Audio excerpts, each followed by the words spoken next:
dead on the spot ang isang lalaki matapos tambangan ng riding and tandem sa Antipolo, Rizal. Sugatan naman ang kanyang misis na tinamaan din ng bala. Nasa frontline ng balitang yan si Ian Suyu. Dalawang bumaril. Patay. Buti walang nadamay. Dali-daling humingi ng saklolo ang mga residente matapos abutang duguan ang mga sakay ng sasakyan na tinambangan sa Antipolo, Rizal kahapon. Sa kuha ng CCTV sa lugar, makikita pa ang pagdaan ng sasakyan ng mga biktima sa Soliven Avenue. Pagdating sa Soliven Avenue ay huminto ang sasakyan. Dito na umalingaw-ngaw ang sunod-sunod na putok ng baril.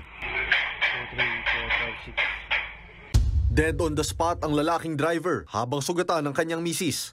Ligtas naman ang kanilang 10 taong gulang na anak. Mabilis namang tumakas sa mga salarin na sakay ng motorsiklo. Tumanggi muna ang mga pulis na pangalanan ng mga biktima.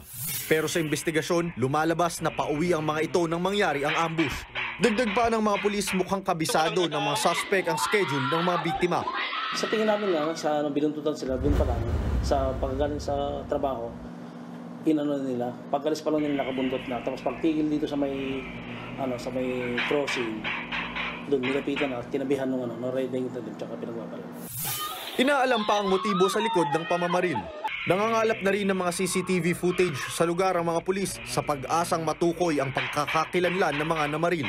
Patuloy namang nagpapagaling ngayon sa ospital ang babaeng biktima. Nagbabalita mula sa Frontline, Ian Suyu, News 5. Mga kapatid, Maui David po. Simula ng inyong araw na may alam at may pakialam sa mga may init at umaaksyong balita sa bansa. Para maging una sa balitaan, mag-subscribe at mag-follow sa social media pages ng News 5.